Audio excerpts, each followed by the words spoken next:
Was it that their arrogance was more intellectually sound, whereas we were intellectually weak in our arrogance? But something happened, and we allowed them to come and dominate. 10,000 Britishers came and controlled 300 million Indians for 200 years. How does that happen? Was it that the British were good, or was it that the Indians were bad? And so you have to look at yourself as original generators of the human condition, the African condition. But there is something wrong with Africa if it allowed itself to be dominated and colonized and exploited in this fashion. You have a country called the Congo. It is huge. It has 9 neighbors. Each one of them has got a straw sucking the blood out of the Congo in 9 different directions. So that is the problem. You have to stand up and fight for your own individuality. You are great as human beings. And so realize your greatness and do not allow yourself to be dominated by anybody else, not even a Pakistani terrorist. Thank you very much. Final question just next to you, and then we have to conclude, please. My name is Augustine. I'm a political science student at Amherst College, and I'm Kenyan. And I'm concerned about the idea or the sort of, I would say, popular thing to do of critiquing, the present, or trying to you critique the present and argue that it's not working out, but not necessarily look forward. How do we then move on from here to the future? And specifically thinking about the United Nations, and one of the comments that you made was to critique it as or for the fact that it recognizes nation states. The UN essentially, it's made up of members. And my question is, does the UN actually, rather than sanction nation states, does it actually suggest the failure of nation states and a need for a global governing body that, whether it's working or not, that concept of the United Nations itself, does it lead us away from the nation state rather than towards the nation state? And in my mind, I have the recent case where UNESCO recognized Palestine, which is a contradictory example to give, because it's recognizing a state, yet it, in a way overread the idea that the United Nations is a kind of a stooge of certain nations and not an independent body. So moving forward with the United Nations, do we continue to critique it as a failure or a sanction of nations or nation states, or do we see it as, at least in a probably utopian way, a suggestion at least that there's a need for a global governing body, and maybe from moving here or moving forward is what we need to work on is how do we strengthen these international or sort of administrative bodies or organizations with the fundamental sort of objective of how do we move on from here, rather than just critique history, critique present. How do we move on from here? Is the United Nations the way to go or not? 2 or 3 points. Firstly, I have not critiqued what is happening. My criticism is that I cannot accept a static view of the status quo. I believe that the world is based on the concept of change. And change will come whether you like it or not. You change. Every day you get older. You can try your best to stay the same age, but you will not succeed. And so the concept of change is part of the fundamental physiological and physical rules of the world. But somehow, in the United Nations, we have not understood this. The United Nations is based on an assumption. And the assumption is that we are still in 1945. And you cannot teach the United Nations that it is 2012, not 1945. This building And I'm sorry to tell you an ugly truth. This building is supposed to be a table with 193 chairs. That is not so. It is actually 2 tables. One table with only 5 chairs, and another table with 187 chairs. And the difference is that the table with 5 chairs eats caviar and smoked salmon, and the table with 187 chairs eats bones and scraps and hot dogs. That is the difference between the 2 tables. And now, who is sitting on those 5 chairs? A bunch of countries who themselves wrote the charter. The charter has nothing to do with you and me. It was drafted by 4 countries sitting in an estate in Washington called Dumbarton Oaks in 1944. And they just brought it in San Francisco in 1945 and said, sign. And people saw it for the first time in 1945. It was pre-drafted. You only had to sign. And some countries, which included close allies of the United States, Canada, Australia, New Zealand, Mexico, said, ¿Qué pasa? What's going on? What is this business of the veto? And the US Secretary of State walked in and he said, no veto, no United Nations. 4 words is all that he used. And so people got scared. But give credit to the Australians, despite their views of 400 Afghans. The Australians refused to accept the American challenge and asked for a vote.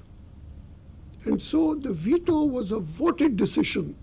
It's not a consensus decision in the United Nations. It was voted upon. But the result is that you have 5 countries who have 2 qualities. One is permanence. Now, you know and I know that permanence is not a human attribute. It's an attribute of God. And so these 5 had no difficulty calling themselves God. Permanent, eternal. No change possible, no questioning possible, ever.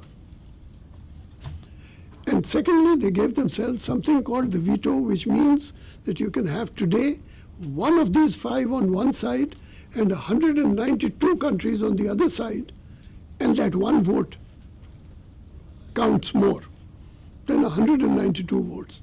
Now, these are countries who talk to us ad infinitum and ad nauseum about democracy. And this is their definition of democracy.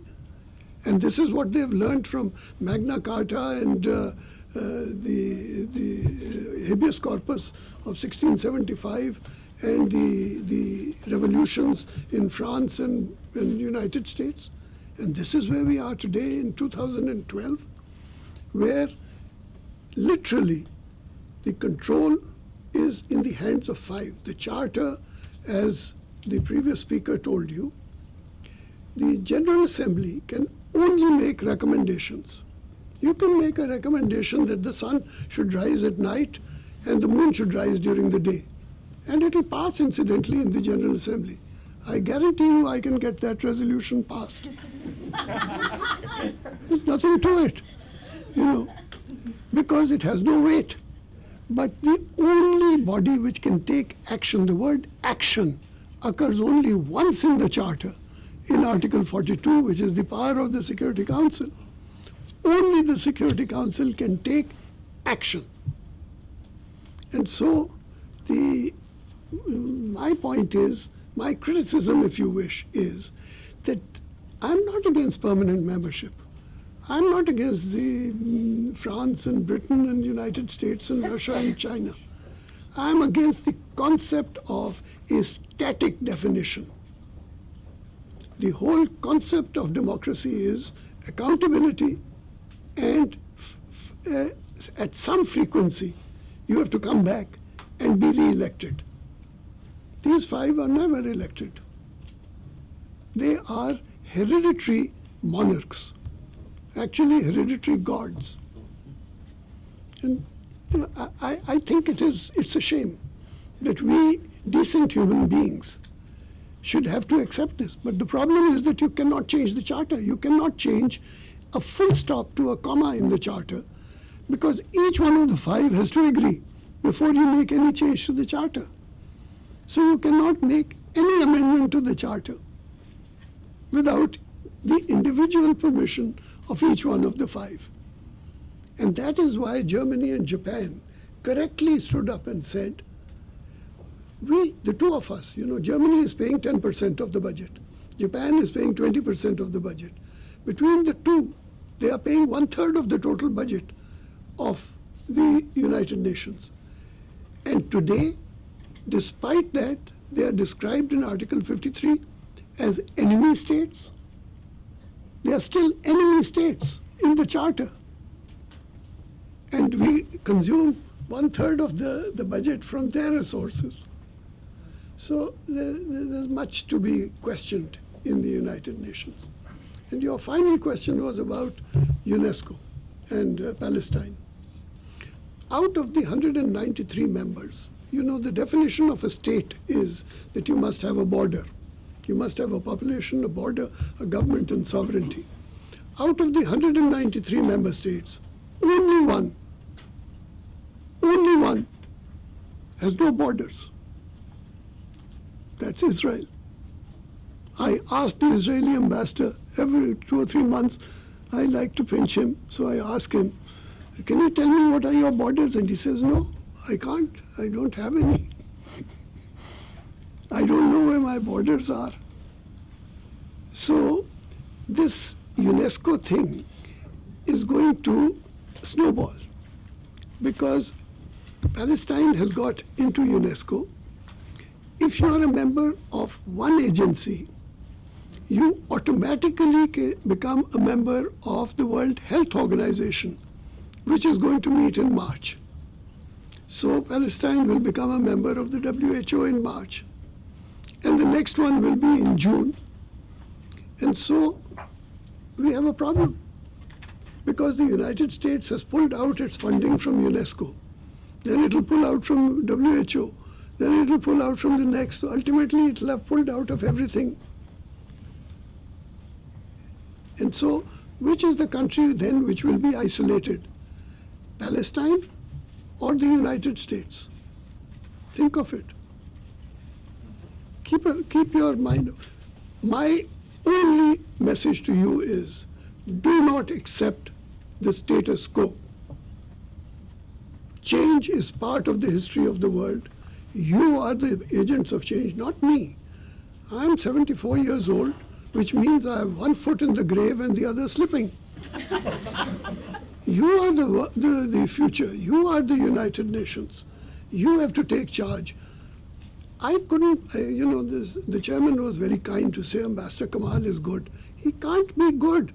If he was good, he would give you a better world to live in. But he has not. So obviously, he's not a successful person. So you have to be the successful people.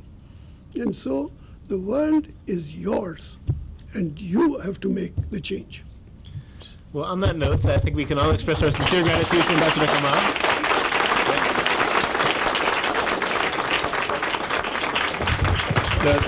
Thank you very much, Ambassador Kamal. That was really an excellent speech. We're a half hour over time, but I really didn't want to kill the discussion, even though I saw there were still many other hands that didn't get a chance to ask. But speaking of human rights, I actually denied you of your human right to a coffee break, although I don't think I can deny you to your human right for a lunch break. So even though there are many questions there, I do think we need to break at this moment for a lunch break. It's now 1:36. We do need to begin again at 3 o'clock promptly.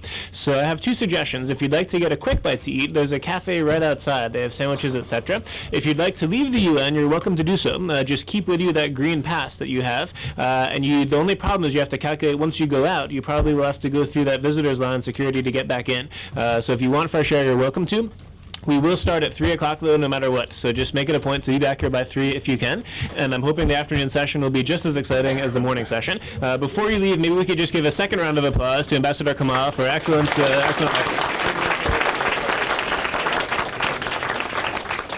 Guten Appetit. Bon appetit.